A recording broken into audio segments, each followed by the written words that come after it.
बोल के आ रहा है, यह हैसियत भारत की सारी दुनिया में बनी है। क्या क्या किया है मोदी जी की सरकार ने, इसमें बहुत विस्तार में जाकर बताने की जरूरत नहीं है, लेकिन मुझे तकलीफ इस बात की होती है, बहुत सारी योजनाएं जो प्रधानमंत्री जी ने सारे देश लागू की हैं, उन बहुत सारी प्रधानमंत्री की योजनाओं को छत्तीसगढ़ में यहां की कांग्रेस की सरकार ने लागू नहीं किया। अब प्रधानमंत्री आवास योजना 18 लाख घर बनाकर आप लोगों को देने के लिए दिए गए। अब 18 लाख घर में मुझे बताया गया है कि 16 लाख घर तो इन्होंने बनने ही नहीं दिए। इन्होंने कहा कि जो राज्यांश इसका होता है वह हम राज्यांश नहीं देंगे, राज्य सरकारों को थोड़ा सा, बहुत थोड़ा सा अपना एक अंश देना पड़ता है। तो 16 लाख घर तो इन्होंने बनने ही नहीं दिए और 18 लाख परिवार पीएम आवास योजना से और 17 लाख परिवार केंद्र सरकार की जल जीवन योजना से पूरी तरह से वंचित रह गए, इसका लाभ नहीं उठा पाए। मैं आपको बतलाना चाहता हूं, दूसरे राज्यों में चले जाइए, हमारे प्रधानमंत्री का यह संकल्प था प्रधानमंत्री बनने के साथ ही यदि हमारी सरकार बन जाती है तो हिंदुस्तान में एक घर भी शेष नहीं बचेगा जिस घर में नल न पहुंच जाए और नल के माध्यम से लोगों को जल न मिलने लगे, ऐसा एक भी घर शेष नहीं बचेगा।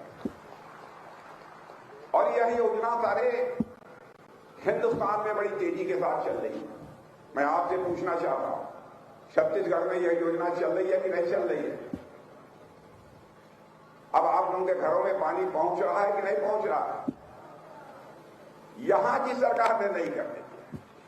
और मैं बता दूं, जिस दिन भारतीय जनता पार्टी की सरकार छत्तीसगढ़ में बन जाएगी, मैं यकीन दिला के जाना चाहता हूं मेरे बहनों भाइयों, 2 साल के अंदर एक घर भी शेष नहीं बचेगा जिस घर में नल के माध्यम से जल न पहुंच जाए। मेरे बहनों भाइयों, अब हमारी माताओं बहनों को सिर पर घड़े पर घड़ा रख के, खड़ा हुआ घड़े पर घड़ा रखकर घर में पानी लाने की कोई आवश्यकता नहीं बचेगी।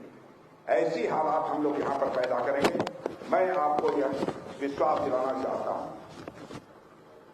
बहनों भाइयों, आदिवासी भाइयों के प्रति हमारी सरकार कितनी संवेदनशील रही है, इसके बारे में मुझे ज्यादा बताने की जरूरत नहीं है। आप लोगों को शायद इस बात की जानकारी होगी, पहली बार आदिवासियों के कल्याण के लिए केंद्र में अलग से मंत्रालय भी बनाने का काम यदि किसी ने किया था तो हमारे उस समय के प्रधानमंत्री आदरणीय अटल बिहारी वाजपेयी जी ने किया था। और जनजातीय गौरव दिवस 15 नवंबर को सारे देश भर में बहुत धूमधाम के साथ मनाया जाता है। जो बिरसा मुंडा का जन्मदिन है उसको जनजातीय गौरव दिवस के रूप में सारे देश भर में मनाया जाता है। यह पहली बार आजाद भारत के इतिहास में किसी सरकार ने किया है तो भारतीय जनता पार्टी की सरकार ने किया है। आजाद भारत के इतिहास में 75 वर्षों में मेरे बहनों भाइयों पहली बार आदिवासी राष्ट्रपति भी किसी सरकार ने बनाया है तो केवल हमारी सरकार भारतीय जनता पार्टी की सरकार है। मैं इस सच्चाई को अच्छी तरह समझता हूं कि आदिवासी समाज का भारत को आजादी दिलाने में बहुत बड़ा योगदान है, बहुत बड़ा योगदान। और भारतीय जनता पार्टी के काम काज करने का यह तौर तरीका क्या है, इसके बारे में आप लोगों को जरूर थोड़ी बहुत जानकारी होगी, न होगी पूरी तो थोड़ी बहुत जानकारी जरूर होगी। पहली बार इस देश को कैसा प्रधानमंत्री मिला जो यह कहता है गरीब परिवार की माताओं की भी इज्जत होती है, उनका भी एक सम्मान होता है। नित्य क्रिया के लिए अब हमारी माताओं बहनों को भी चाहे कितने भी गरीब परिवार की क्यों ना उन्हें बाहर न जाना पड़े, इसलिए फैसला किया कि हिंदुस्तान का एक भी घर शेष नहीं बचेगा जिस घर में शौचालय न बने। मैं छत्तीसगढ़ के लोगों से पूछना चाहता हूं, आपके घरों में शौचालय बना है कि नहीं बना? बन गया कि नहीं बन गया? इधर बन गया कि नहीं बन गया? बहनों भाइयों, जो भी बना है वह मोदी जी ने दिया है उसके लिए पैसा, तब जाकर वह बना है, इसका पता लगा लीजिएगा। और मैं प्रेस के दोस्तों से भी कहूंगा मेरी बात गलत हो तो अखबार के पन्नों पर वह लिख देंगे, क्योंकि मैंने जीवन में राजनीति की है। तो बहनों भाइयों, जनता की आंखों में धूल झोंक कर राजनीति नहीं की है, जनता की आंखों में आंख डालकर बराबर राजनीति की। इसलिए मैं कह रहा हूं, मुफ्त बिजली आदिवासी क्षेत्रों में देने का काम किया था। मुफ्त बिजली मिल रही है कि नहीं मिल रही? मुफ्त बिजली मिल रही है कि नहीं? वो भी नहीं मिल रही है। गैस कनेक्शन पहले हमारे मैं छत्तीसगढ़ में रहा हूं, मैं जानता हूं, घर में माताएं बहनें लकड़ी जलाकर, गोबर की अंगीठी जलाकर भोजन बनाती थी। आंखों में आंसू आने लगता था, लेकिन भोजन बनाना भी मजबूरी है। उनके स्वास्थ्य पर उसका बहुत ही प्रतिकूल असर पड़ता था। उम्र होनी चाहिए 80 साल 90 साल की, लेकिन 50 आते आते 55 आते आते अधिकांश माताओं बहनों की जिंदगी समाप्त हो जाती, तरह तरह की बीमारियां हो जाती। हमारे प्रधानमंत्री मोदी जी ने फैसला किया, हिंदुस्तान का हम एक घर भी शेष नहीं बचने देंगे यहां पर कि गैस सिलेंडर न हो और गैस सिलेंडर से माताओं बहनों को भोजन बनाने का अवसर न मिले। गैस सिलेंडर ने मुहैया कराया। पता नहीं आप लोगों को गैस सिलेंडर मिल रही है कि नहीं मिल रही, मैं इस बारे में नहीं कह सकता। स्कूल हो, सड़क हो, और इस बार हम लोगों ने वादा किया है, गैस सिलेंडर हम आपको देंगे तो 500 रुपया प्रति सिलेंडर की दर से देंगे हमारी सरकार बन जाने के बाद। यह भी विश्वास दिलाकर जाना चाहिए। वामपंथी उग्रवाद का जहां तक संबंध है, आप जानते हैं, भारतीय जनता पार्टी की सरकार थी तो काफी सुधार हुआ। फिर से वामपंथी उग्रवाद बढ़ा है, तेजी के साथ बढ़ा है। बहनों भाइयों, भारतीय जनता पार्टी की सरकार बनने के बाद 3 से लेकर 4 वर्षों के अंदर वामपंथी उग्रवाद को भी हम छत्तीसगढ़ से समाप्त करेंगे। यह भी आपको भरोसा दिलाकर जाना चाहिए। यह भी मुझे जानकारी मिली है, यहां धर्मांतरण तेजी के साथ हो रहा है। यह भी एक चिंता का विषय है। प्रलोभन देकर किसी का धर्म परिवर्तन क्यों किया जाना चाहिए? क्या मिल जाता? यदि हमारी सरकार बनी तो हम इस धर्मांतरण पर भी प्रतिबंध लगाएंगे। मेरे बहनों भाई, धान की खरीद हो रही है कि नहीं हो रही है? धान की खरीद खत्म। मैं आपको विश्वास दिलाता हूं, हम लोगों की सरकार मेरे बहनों भाइयों यहां आप बना देते हैं, अब बनने जा रही है। बात लगभग पक्की हो गई है। पहले चरण के चुनाव के बाद ही ये बात पक्की हो गई है कि आप हम लोगों की सरकार बनने जा रही है। सरकार यदि हमारी आप बना देते हैं तो 3,100 रुपया प्रति क्विंटल की दर से हम आपका धान खरीदेंगे और प्रति एकड़ 21 क्विंटल आपका धान खरीदेंगे। मेरे बहन भाइयों, यह भी आपको भरोसा दिलाता। जैसा मैंने कहा, गरीब महिलाओं को 500 रुपये में गैस सिलेंडर तो देंगे।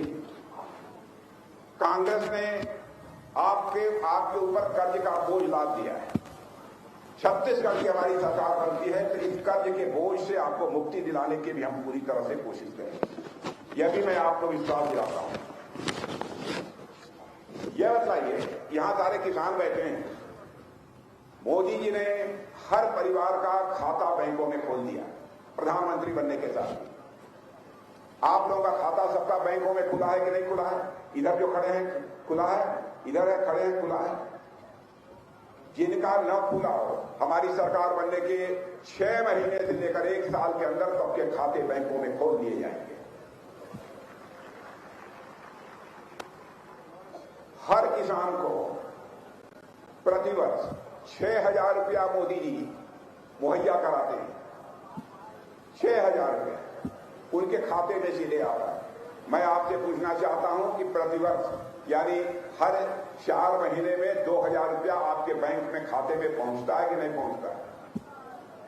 इधर के लोगों से मैं पूछना चाहता हूं, आपके बैंक के खाते में पैसा पहुंचता है कि नहीं पहुंचता? कि पहुंचता है कि नहीं पहुंचता है? बहनों भाइयों, पहली बार किसी ने इस काम को किया है तो हमारे प्रधानमंत्री मोदी जी ने इस काम को किया है कि आपके बैंकों में अब यह पैसा पहुंच रहा है। हम लोगों ने और भी कई फैसले किए हैं। भूमिहीन मजदूरों को 10,000 रुपया हर साल हम लोग दिए। गरीब महिलाओं को 500 रुपये गैस सिलेंडर की बात मैंने कही।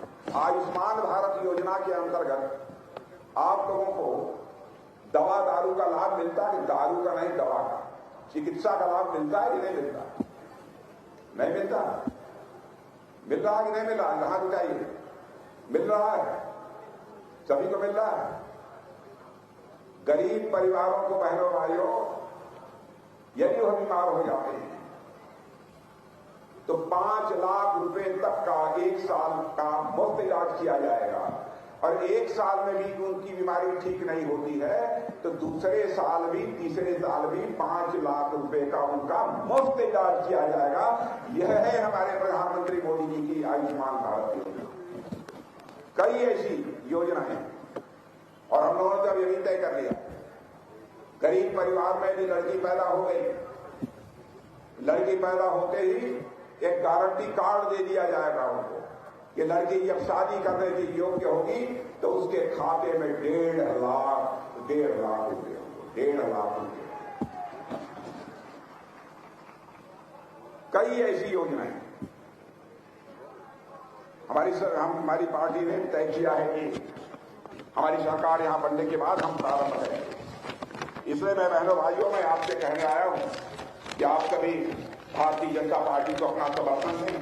और जहां तक हमारे प्रत्याशी राम कुमार जी का प्रश्न है कि पूर्व सैनिक, इसलिए मैंने सोचा कि हमारा पूर्व सैनिक यदि चुनाव चल रहा है, चुनाव लड़ रहा है, तो इस देश के रक्षा मंत्री को ही उसकी कन्वेंसिंग के लिए जाना चाहिए। इसलिए मैंने फैसला किया कि मैं आया। और बहनों भाइयों, आज देश की हमारी सीमाएं सुरक्षित हैं, हमारे बहादुर जवानों के कारण ही सुरक्षित है। आप जानते हैं हमारा पड़ोसी देश पाकिस्तान है, आए दिन आतंकवादी भारत की सीमा में प्रवेश कर जाते थे। ऐसे ही मोदी जी के प्रधानमंत्री बनने के बाद उन्होंने एक बार जरूरत की, भारत की सीमा में प्रवेश कर गए और रात के समय हमारे कुछ सेना के जवानों को मार डाला। उसके बाद हमारे प्रधानमंत्री ने हम लोगों की बैठक बुलाई। उस समय में भारत का गृह मंत्री था। बैठक बुलाई, 10 मिनट के अंदर फैसला कर लिया। और उसके बाद आपने देखा हमारे भारत के बहादुर जवानों ने सीमा के इस पार ही नहीं, जरूरत पड़ी तो सीमा के उस पार जाकर आतंकवादी ठिकानों का सफाया करने में कामयाबी हासिल की। यह ऐसी मजबूत सरकार है, ताकतवर सरकार है। और राम कुमार को यह पूर्व सैनिक है। भारतीय जनता पार्टी ने बहुत सोच समझ कर इन्हें चुनाव के मैदान में उतारा, बहुत सोच समझ कर उतारा। बोलते भी अच्छा है राम कुमार को, दिल्ली में भी ठीक ठाक है। बहनों भाइयों, इनको चुनकर भेज दीजिए। भेज देंगे पक्का? इधर के लोगों से पूछना है पक्का? लेकिन मैं चाहता हूं राम कुमार टोप्पो को एक बार रिकॉर्ड मतों से विजय दिलाकर देंगे, रिकॉर्ड मत। और मैं राम कुमार टोप्पो को कहूंगा कि राम कुमार जीत जाने के बाद एक बार कभी साल, 1.5 साल, 2 साल में मुझे फिर से यहीं पर बुला लेना, यहां की जनता का दर्शन करने के लिए मैं आना चाहूंगा। और यदि मैं दोबारा आना चाहूंगा, बुके लेने के लिए नहीं आना चाहूंगा, फूलों की हार पहनने नहीं आना चाहूंगा। यदि मैं दोबारा यहां पर राम कुमार टोप्पो को जीतने के बाद आना चाहूंगा, यदि राम कुमार ने बुलाया तो, यदि यहां पर आना चाहूंगा तो मैं शीश झुकाकर इस क्षेत्र की जनता के प्रति आभार व्यक्त करने के लिए आना चाहूंगा। मेरे बहनों भाइयों, आप सबको बहुत बहुत धन्यवाद। कांग्रेस में शामिल हुए, 3 नाम ले लेंगे। मुझे अभी बतलाया गया है कि 3 लोगों ने आज कांग्रेस पार्टी की सदस्यता छोड़कर भारतीय जनता पार्टी की सदस्यता स्वीकार करने का फैसला किया है। अभी लोग एक राजू राजवाड़े, बलवंत गुप्ता और अजय प्रजापति, संदीप गुप्ता और इनके साथ 58 और लोगों ने कांग्रेस पार्टी की सदस्यता से त्याग पत्र देकर भारतीय जनता पार्टी की सदस्यता स्वीकार की है। सबका स्वागत है। बहुत बहुत धन्यवाद माननीय यशस्वी रक्षा मंत्री जी। अब मैं आभार प्रदर्शन